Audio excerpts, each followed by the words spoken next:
인디스트 여러분 안녕하십니까? 오늘은 우리가 어떻게 하면은 신을 만나서 신이 우리에게 끊임없이 하고 계신 목소리를 제대로 알아들어서 우리가 이 세상을 좀 더 행복하고 재미있게 살 수 있을까에 대해서 한번 생각해 보도록 하겠습니다. 먼저 저번에 말씀드렸듯이 신은 우리보다 더 높은 다른 차원에 살고 계신데요. 그러면 신이 살고 계신 그 차원은 도대체 어디일까요? 물론 우리가 2차원 평면에 사는 생명이 3차원의 개념을 생각하기 힘들듯이 저희 역시 우리 4차원 시공간을 넘어서는 차원에 대해서 상상하기가 쉽지가 않습니다. 그것은 완전히 기존의 컨셉을 뛰어넘는 새로운 개념이어야 되기 때문에 참 쉽지 않습니다. 사실 4차원이라는 것도 그렇잖아요. 공간이라고 하는 세 개의 차원에서 그 네 번째 차원은 뜻밖의 공간이 아니라 엉뚱한 시간이었습니다. 이렇듯이 하나 더 높은 차원을 생각하는 것이 참 쉽진 않은데 제가 한번 연구를 해봤습니다. 자, 그랬더니 차원이라고 하는 것이 어떤 점을 표시하는 데 필요한 좌표의 개수라고 했는데요. 우리 사람을 표시하는 거는 이 네 개 차원만 가지고는 안 되겠더라 하는 것을 제가 체험으로 느꼈습니다. 물론 여러분들도 다 제가 말씀드리면 아 그렇구나 하고 동의하실 줄 믿습니다. 자, 우리가 애인하고 만나기로 했어요. 자, 그 애인하고 만나려면은 총 4개의 차원이 필요하죠. 경도, 위도, 그리고 높이. 이러한 공간 3차원과 시간 차원까지.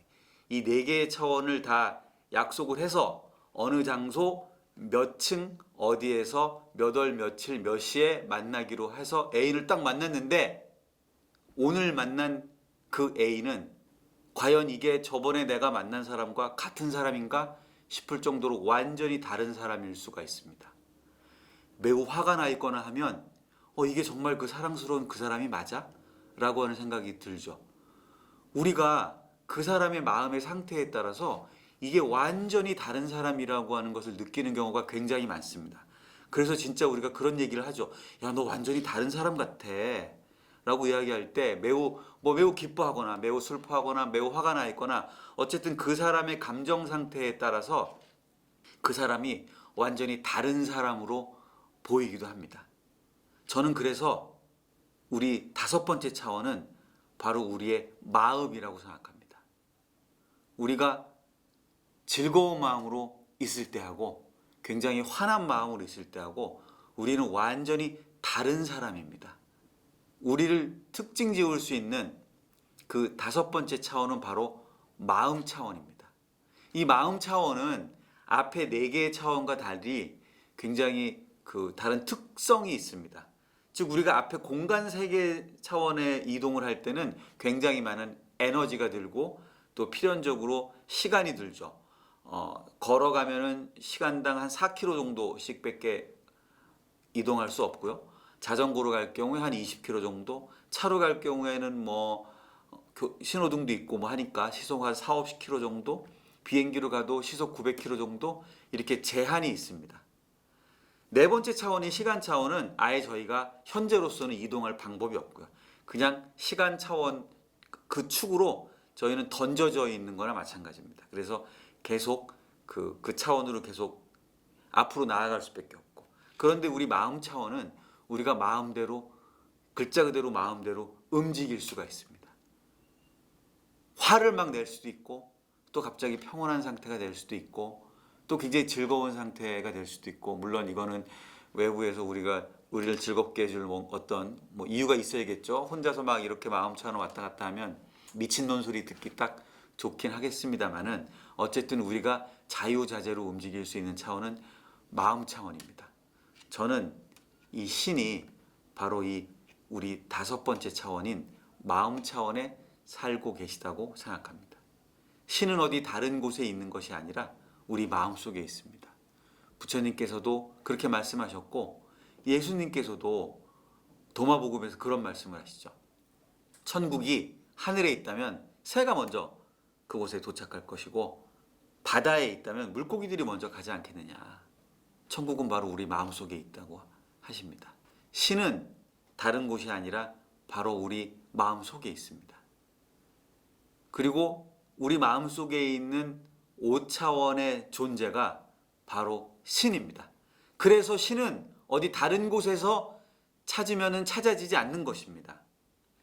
자, 높은 차원의 물건이 낮은 차원의 물건에 비추는 그림자가 그 낮은 차원의 존재가 됩니다. 무슨 이야기냐 하면 3차원의 물건이 2차원 평면의 그림자로 비춰지면 2차원의 존재가 됩니다. 그런데 이 2차원의 존재는 사실은 이 3차원의 존재의 실상을 제대로 반영하고 있지 못할 수도 있습니다. 자, 이 그림을 봐주십시오. 이 그림은 원래는 3차원적으로 봤을 때의 물음표였습니다. 그런데 이쪽 방향으로 빛을 비춰서 이렇게 그림자가 지어지면 느낌표가 됩니다. 이 광원이 이쪽에 위치해서 빛을 비추면 물음표가 되죠. 3차원의 이 실상은 얘는 물음표입니까? 느낌표입니까? 그림자에 따라서 달라집니다. 우리가 3차원의 실상을 제대로 볼 수 있으면 2차원의 평면들은 더 많은 정보들을 얻게 되겠죠. 마찬가지로 우리는 어쩌면 5차원에 있는 우리의 마음이 4차원 시공간에 투영된 그림자일지도 모릅니다. 아니, 그림자입니다. 지난 시간에 살펴보았듯이 양자 물리학에 의하면은 이 세상에는 실체라고 할 것이 없습니다. 모든 것들은 그냥 확률로서 파동 함수로서만 존재하다가 우리가 오감으로 그것을 관찰할 때 비로소 물질이 되는 겁니다. 즉 우리가 4차원 시공간에 투영됐을 때 그때 비로소 우리는 4차원 시공간의 존재가 되는 것이고 그 존재가 이 우주를 관찰할 때 비로소 이 우주가 만들어지는 것입니다. 그렇기 때문에 우리는 우리의 본성, 우리의 진짜 참 모습을 5차원 우리 마음속에서 찾아내야 되는 것입니다. 그곳에 바로 하느님이 사시는 것이고 바로 그 우리의 참 모습, 그것이 바로 하느님이고 신이고 또 참 진리인 것입니다. 따라서 이러한 하느님을, 이러한 신을 다른 곳에서 찾는다고 해서 찾아질 리가 없습니다. 저는 정말 안타까운 분들이 많습니다. 하느님을 찾겠다고, 진리를 찾겠다고 여기저기 쫓아다니시는 분들을 많이 봅니다. 이곳저곳에 강의를 들으러 가고 어디 뭐 훌륭하신 목사님이 있다든지 훌륭한 스님이 무슨 법문을 한다고 그러면 가서 쫓아가서 듣고, 들으면 좋죠. 뭔가 그 좋은 얘기, 야, 참 좋다. 그러고 오는데 제가 여러 번 같은 비유로 말씀드리지만 테레비를 통해서 먹방을 백날 봐야 내가 그 맛을 직접 알 수 있는 것이 아니고 제 배가 배부른 것도 아닌 겁니다. 직접 내가 맛을 봐야 그것이 나의 음식이 되는 겁니다. 물론 그러한 깨달으셨다는 분들, 공부 많이 하신 분들이 우리가 하나님을 직접 만나는 데 있어서 어떤 힌트를 주실 수 있습니다. 그리고 그분들 뭐 깨닫지도 못했으면서 저렇게 얘기하고 다닌다라고 폄하하는 게 아닙니다. 깨달으셨을 수도 있다고 생각합니다. 그런데 그것은 그분들의 깨달음입니다. 그것은 저희의 깨달음이 아닙니다. 우리 각자의 깨달음이 아닙니다. 남이 맛있게 먹는 걸 백날 본다고 해서 제가 배부르지 않습니다. 직접 깨달아야 됩니다. 그런데 이 하느님께서는 우리의 참 존재는 우리가 깨달도록, 또 우리가 이 삶을 잘 살아갈 수 있도록, 우리가 이 게임을 잘 할 수 있도록 끊임없이 개입하고 계시고 힌트를 주고 계십니다. 그것은 뭐 여러 사람들의 이야기, 여러 책에 써 있을 뿐만 아니라 여러분들도 살면서 느끼지 않습니까?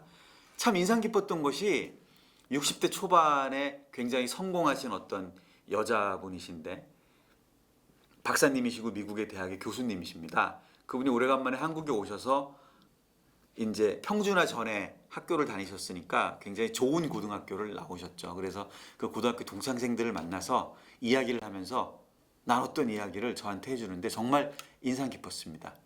왜냐하면 저도 그렇게 생각하니까요. 성공한 동창생들을 만나서 이야기를 해보니까 우리가 흔히 얘기하는 운칠기삼이 틀렸다고 하는 걸 느꼈다는 겁니다. 운칠기삼은 아니다. 운이 7이고 기가 3 아니다. 운구기일인 것 같더라. 어쩌면 그렇게 나에게 그러그러한 일들이 일어났는지, 그런 것들이 이렇게 준비되어 있었는지, 그런 것들을 이야기하면서 아, 그게 나만 그런 게 아니구나, 내 친구들도 그랬구나 하는 거를 알았다는 겁니다. 저는 성공보다 실패를 많이 한 사람이지만 제가 성공한 몇몇 사례들을 보면 정말 놀라지 않을 수가 없습니다. 어쩌면 그런 상황들이 그렇게 만들어져 있었는지, 어쩌면 그러한 사람들이 그곳에 있었는지, 그래서 그것들이 조합이 돼서 그런 일이 이루어질 수 있도록 되었는지를 깨달을 때마다 깜짝깜짝 놀랍니다. 제 친한 동생 중에서, 후배 중에서 독실한 크리스찬이 있는데 그 친구하고 저하고는 사실은 다니면서 그런 이야기를 많이 했습니다. 하느님을 하필이라고 얘기를 했습니다. 그 친구도 뭐 저보다 한 4살 어린 친구지만 그런 경험을 많이 한 겁니다. 그러면서 그런 경험들을 서로 교환하다가 야, 정말 그렇구나 하는 이야기를 했습니다. 하느님은 마치 리얼리티 프로그램의 PD 같으시다는 생각을 많이 했습니다. 그런 사람들을 캐스팅하고 그런 상황들을 만들어 놓고, 리얼리티 프로그램의 PD는 시츄에이션만 만들어 놓거든요. 상황 설정만 해놓고 그 리얼리티 프로그램의 출연자들이 거기에서 어떻게 대응하는지를 관찰하시면서 프로그램을 만드시는데 꼭 그러신 것 같다는 생각을 한 거죠. 그래서 우리는 그런 얘기를 많이 했습니다. 어려운 일이 닥쳤을 때 하피디님 너무 시청률만 생각하시는 거 아니에요? 왜냐하면 시청자들은, 출연자들이 어려운 일을 부닥쳐서 그것에 대해서 챌린지하고 또 그것을 극복하고 뭐 이런 것들을 보기를 원하시니까 요즘 시청률 좀 안 좋아졌습니까? 왜 저한테 이런 과제를 주십니까? 이렇게 얘기를 했는데 정말 살아가다 보면 그런 경우를 많이 겪게 됩니다. 여러분들은 겪지 않으셨나요? 한번 잘 생각해 보십시오. 하느님께서는 우리 삶에 깊이 개입하고 계십니다. 항상 메시지를 주고 계십니다. 항상 길을 안내하시는 내비게이션 하나님이십니다. 우리는 그 지시를, 그 개입을 잘 캐치하기만 해도 굉장히 재미있고 행복한 삶을 살 수 있고, 어려움도 어려움이라고 생각하지 않고 극복해낼 수 있습니다. 그러기 위해서는 이제 하나님을 만나야 되는데, 하나님을 만나는 방법은 여러 가지가 있겠습니다만 가장 좋은 방법은 역시 여러 종교에서 검증이 된 기도입니다. 이 기도라고 하는 것이 무슨 비는 거, 뭐 기복, 이것만이 기도가 아닙니다. 기도는 엄밀한 얘기로 사실은 하나님께 우리가 뭐를 이렇게 바라는 것이 기도가 아니라 하나님과의 대화가 기도입니다. 제가 아는 어떤 신부님은 그런 말씀을 하셨습니다. 기도하기가 겁난다고. 왜냐? 하나님께서 내가 하기 싫은 거 시키실까 봐. 그래서 자기는 기도하면서 하나님하고 맨날 싸운답니다. 이걸 제가 꼭 해야 됩니까? 이거 좀 안 하게 하면 안 될까요? 막 이렇게 막 싸운다고 합니다. 우리가 사실은 비는 것으로 기도를 시작하지만 기도를 하다 보면은 결국은 하나님의 말씀을 듣게 되어 있습니다. 가장 좋은 것은 그렇게 비는 기도가 아니라 하나님을 직접 찾는, 하나님의 말씀을 잘 듣기 위해서, 그래서 나온 좋은 기도법이 명상이고요. 그걸 가톨릭에서는 또 관상기도라고 하고 여러 가지 기도 방법들이 있는데, 일단 가장 쉬운 방법은, 일단 하나님의 목소리를 들으려면 내 안에 있는 그런 어떤 시끄러운 나의 목소리를 좀 가라앉혀야 되지 않겠습니까? 그래서 조용하게 앉아서 묵상하는 것이 가장 쉬운 기도에, 저는 그것이 기도에 들어가는 입문이라고 생각합니다. 하나님께 비는 것이 기도의 입문이 아니라 일단 내 마음을 비우는 것이 입문이라고 생각합니다. 그래서 성경에도 길거리에서 남 보란 듯이 그렇게 기도하지 말라고 하셨습니다. 조용히 골방에 들어가서 혼자 하나님과 독대하라고 그렇게 성경에도 써 있습니다. 그래서 가급적이면 조용한 장소에 가서 뭐 자세는 어떻게 해도 좋습니다. 뭐 결과부자를 해도 좋고 반가부자를 해도 좋고 편한 자세로 앉아서 자기의 마음을 조용히 가라앉히는 기도, 이것이 가장 바람직합니다. 그런데 이것이 또 오바가 돼가지고 무슨 명상센터니 뭐 좌선이니 참선이니 하면서 이렇게 하는 것이 명상이다, 이렇게 하는 것이 참선이다 라고 또 형식을 강조하는 그런 사람들도 있습니다. 저는 그런 분들께는 마조 도일선사의 일화를 들려드리고 싶습니다. 마조 도일선사는 그 유명한 육조 해능선사의 그 제자인 남학회양 선사의 제자입니다. 그러니까 그 육조 해능의 손잡벌이 되겠죠. 그 법통으로는. 이분은 원래 성이 마시고 이름은 도일이었는데 남종선의 그 조사가 거의 뭐 창시자 뭐 급이 되셔서 마조라고 이제 불리게 됐습니다. 이분은 굉장히 용맹정진하시는 그런 스타일이어서 남학회양선사 밑에서도 항상 참선을 많이 했다고 합니다. 그래서 자리를 깔고 올바른 자세로 항상 좌선을 했는데 좌선만을 많이 고집했었다고 합니다. 좌선을 했는데 하루는 스승인 남학회양선사께서 이제 물어봤더니 너 뭐 하는 거냐? 그랬더니 저는 부처가 되기 위해서 이렇게 좌선을 하고 있습니다. 그 얘기를 했더니 그러냐? 그러더니 그 갑자기 이 회양선사께서 뭐 일부는 뭐 기왓장이라고 하기도 하고 뭐 벽돌이라고 하기도 하는데 뭐 어찌됐든 그 벽돌을 가져와서 옆에서 막 갈드랍니다. 조용히 좌선을 하고 있는데 옆에서 스승님이 돕지는 못할 망정 시끄러운 소리를 내고 있으니까 마조도일도 살짝 짜증이 났겠죠. 그래서 스승님께 여쭤봤답니다. 아니 스승님 뭐 하시는 겁니까? 그랬더니 야, 이 벽돌을 갈아서 거울을 만들려고 그런다. 그렇게 대답을 하더라니까. 그래서 마조도일이 아니 벽돌을 간다고 그래서 뭐 저기 거울이 되겠습니까? 그때 스승께서 야, 니놈이 앉아서 마음을 닦아서 부처가 되는 거나 부처가 되는 것보다 내가 이 벽돌 갈아가지고 거울 만드는 게 더 빠르겠다 이놈아. 뭐 대충 이런 취지의 말씀을 하셨다고 그럽니다. 거기서 마조도일이 크게 깨달아서 나중에 어떤 말씀을 하시냐면은 평상심 시도, 평상심이 곧 도다 이렇게 말씀을 하셨다고 합니다. 하느님을 찾는 거, 마음을 닦는 거가 굳이 뭐 어떻게 어떤 형식이 있는 것은 아닙니다. 우리가 사는 순간순간 일상이 곧 하느님과의 대화고 참 진리를 구하는 것이고 신을 찾는 그런 과정이어야 됩니다. 운전을 하면서도 밥을 먹으면서도 걸어가면서도 책을 보면서도 뭐 우리의 일상생활이 모두가 다 하느님을 만나는 과정이 되어야 된다고 생각합니다. 하지만 물론 이것이 쉽지 않죠. 그래서 저는 세 가지 방법을 제안드리고자 합니다. 첫 번째 방법은 아까 말씀드렸던 그러한 그 마음을 비우는 것을 일단은 처음에는 시간을 정해놓고 하는 것이 좋겠다. 아침에 일어나서 10분, 저녁에 잠자기 전에 10분, 그리고 이렇게 10분만 하는 걸로는 좀 부족하다고 그럽니다. 그래서 좀 오래 하는 그 버릇을 들이는 것도 좋기 때문에 휴일에 시간을 내서 길게 30분 이렇게 하는 것도 굉장히 좋겠다. 그래서 아침에 일어나서 10분, 잠자기 전에 10분은 앉아서 마음을 비우는 겁니다.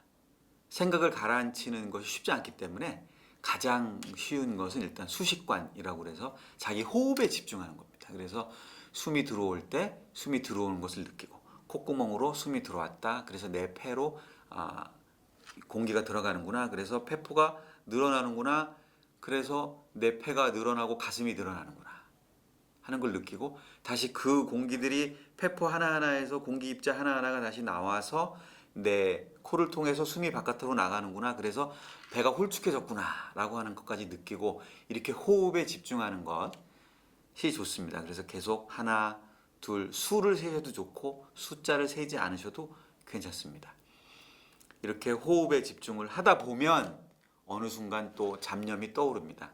그럴 때 잡념을 떨쳐버려야지 라고 생각하지 마시고 그냥 잡념이 떠올랐구나. 이러이러한 잡념이 떠올랐구나. 내일 내가 진천으로 출장을 가야 되는데 출장에 가서 뭘 먹어야 될까? 라고 하는 생각을 내가 하고 있구나. 라고 그냥 이 생각하지 말아야지 라고 하지 말고 생각이 떠올랐구나 하고 가만히 두고 보면 그 생각이 또 저절로 없어집니다. 저절로 사라지면 다시 또 호흡에 집중을 하고 또 생각이 떠오르면 생각이 떠올랐구나 라고 그 생각이 그냥 자기가 떠오르도록 하늘 높이 떠오르도록 그냥 냅두고 그러면 또 생각이 사라져버리고 이런 식으로 반복을 하다 보면 제법 긴 시간 동안 아무 생각 없이 그리고 마침내 이 호흡에 집중하는 것까지 잃어버리는 어떤 그러한 순간이 오게 됩니다. 그러한 순간들을 한번 물론 10분 가지고는 좀 부족하기 때문에 그거를 한 30분 정도 길게 한번 해보시라고 말씀드리는 거고 사실은 이것이 굉장히 쉽지 않습니다. 30분이 굉장히 깁니다. 10분도 굉장히 깁니다. 10분만 해야지 그리고 스톱워치 그 타이머를 눌러놓고 앉아 있는데 한참 지났는데도 타이머가 울리지 않습니다. 그래서 내가 시작을 안 눌렀나? 그리고 시계를 보면 5분 지났습니다. 5분. 이게 참 쉽지 않기 때문에 사실은 모여서 하는 것이 좋은데 뭐 형편이 되지 않으면 일단 혼자서라도 차차차 시간을 늘려서 안 눌렀나? 그리고 봤을 때 5분이었는데 다음 날은 안 눌렀나? 봤을 때 7분이 되면 2분 더 한 거잖아요. 그럼 기분이 또 좋아지는 그러한 효과도 있습니다. 그래서 그런 식으로 한번 해보시고 두 번째 방법은 우리의 오감을 정말로 동시에 충족시켜 줄 수 있는 그러한 환경에 노출시키는 겁니다. 그래서 하느님의 존재를 신의 현존을 우리가 온몸으로 오감으로 체험하는 거죠. 그러기 위해서 가장 좋은 곳이 바로 자연경관을 감상하는 겁니다. 정말 압도적인 자연을 우리가 봤을 때 정말 아름다운 자연을 보면 절로 탄성이 나오죠. 아름다운 노을, 아름다운 산, 시내, 강, 계곡 이런 것들을 감상하는 것이 정말로 큰 도움이 됩니다. 그래서 저는 시간이 날 때 가까운 자연으로 여행을 가시라고 권해드리고 싶고 등산과 걷기가 굉장히 좋습니다. 요즘 좋은 둘레길들이 정말 많습니다. 저는 산티아고 순례길을 갔다 올 수 있는 행운이 있어서 산티아고 순례길을 뭐 전체 코스는 아니지만 갔다 왔는데 갔다 와서 보니까 뭐 제주도 올레길도 그렇고 북한산 둘레길도 그렇고 뭐 일왕산 둘레길, 남산 정말 가까운 곳에도 좋은 길들이 많이 있습니다. 뭐 산티아고까지 굳이 가지 않으셔도 그러한 길들을 걷는 것을 저는 강력하게 추천드립니다.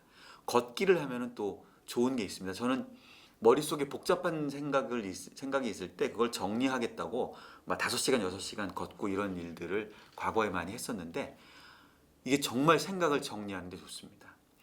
우리 명상이라고 하는 것이 우리의 그런 어떤 복잡한 생각들을 마치 흙탕물을 한 자리에 가만히 놔두면 무거운 것들이 다 가라앉고 깨끗한 물만 남지 않습니까? 명상이 그런 원리라고 하면은 저는 걷기는 키질을 하는 원리라고 생각합니다. 키질이 뭔지 혹시 모르시는 분들이 계실 것 같아서 설명드리면은 시골에서 곡식과 쭉정이를 분리해내는 방법으로 키질이라고 합니다. 이렇게 키라고 하는 것으로 이렇게 공중에 던졌다 놨다 하면은 무거운 콩은 그냥 떨어질 것이고요. 부스러기들은 바람에 날려서 다른 데로 가버리잖아요. 저는 걷기가 키질의 역할을 한다고 생각합니다.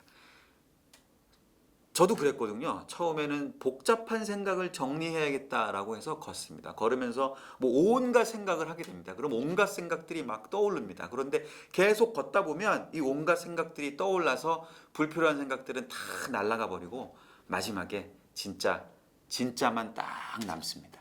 요 진짜 그 순간에 하나님의 말씀이 들려오게 됩니다. 거기서 정말 제가 찾던 어떤 고민의 해답거리가 들려오게 됩니다. 그래서 차분한 명상, 그리고 틈날 때마다 걷는 거는 사실은 30분 가지고는 조금 부족하고요. 1시간 정도 걸어야 되는데 1시간이 뭐 걷기가 건강에도 매우 좋으니까, 우리 몸에도 좋으니까 틈 나는 대로 이렇게 걷는 거. 걷는 거는 명상은 같이 하면 확실히 효과가 있는데, 걷는 거는 가급적이면 혼자 걷는 게 좋습니다. 여럿이 걷다 보면 서로 막 이야기하게 되고, 그렇게 하다 보면은 그렇게 생각의 키지를 제대로 못하기 때문에, 혹시 여럿이 걷더라 하더라도 서로 양해하에 일정 구간은 우리 각자 키지를 하면서 걷자. 대화를 하지 말고 키지를 하면서 걷자, 이렇게 하는 게 좋고, 뭐 이어폰을 꽂거나 그런 것도 생각이 방해될 수 있기 때문에 그런 거 없이 오롯이 나의 생각을 키지를 하는 그런 걷기를, 요것도 뭐 매일 1시간은 힘드니까 일주일에 1시간 정도 걸으시면 참 좋다, 그렇게 말씀드리고요. 세 번째 방법은, 우리가 뭔가 발심을 하게 되면 하느님께서는, 이 신께서는 온 우주를 동원해서 그것을 도와주십니다. 틀림없이 도와주십니다.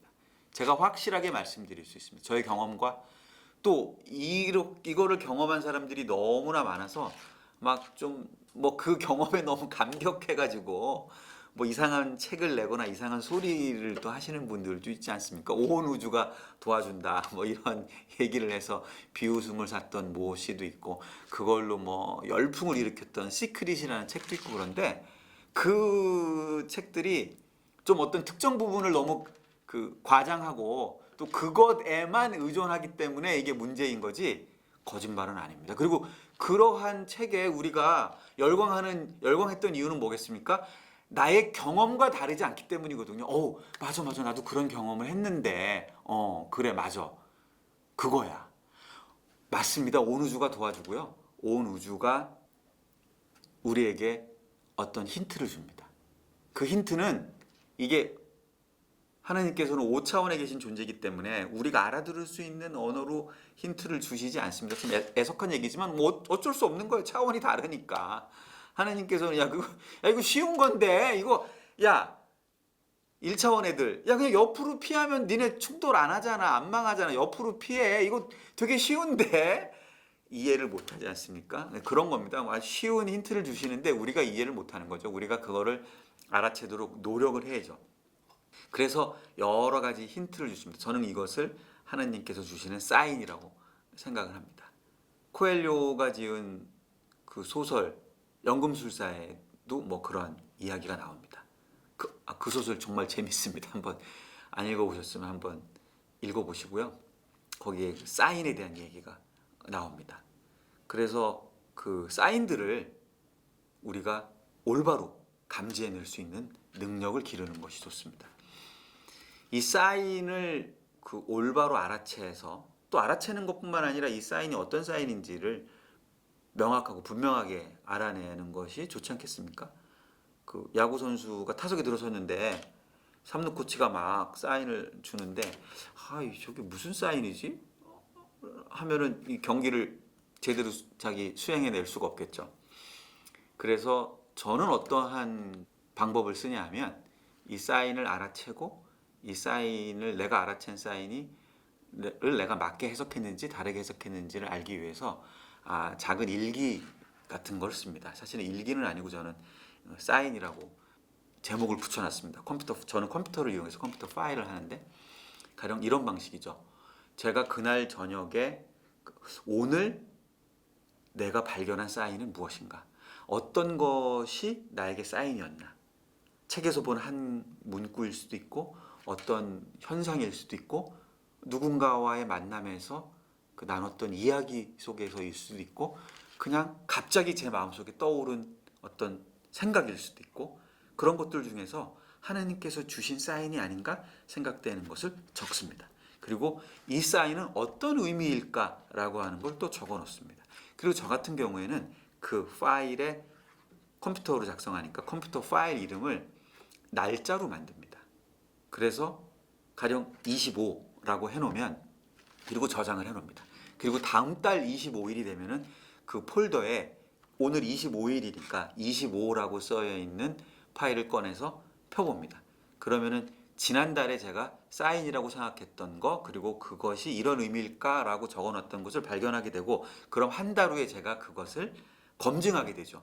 아, 그거는 사인이 아니었어. 그냥 뭐. 아니면은 그것은 사인이었는데 네가 생각했던 그런 내용은 아니었어. 이거는 한 달이 지난 이 시점에서 보니까 이런 내용이었어. 네가 꾼 꿈에서 뭐 그런 꿈 꿨다며 그 해몽을 이렇게 해서 오른쪽으로 가라고 해몽을 했는데 내가 보니까 아니야, 이거 왼쪽 해몽이 맞았어. 그럼 그러면 그 꿈에서 이게 아니고 이거였구나 라고 하는 것을 새로 공부하게 되겠죠. 아니면은 그래, 그게 사인이 맞았고 그것이 네 해석대로 제대로 맞아 떨어져서 지금 이런 방향으로 가고 있어 라고 하는 거를 한 달 후에, 저는 사실은 한 달이 좀 짧은 것 같아서 두 달치를 그 파일을 가지고 있습니다. 홀수달, 짝수달 이렇게 해가지고 짝수달 25일, 홀수달 25일.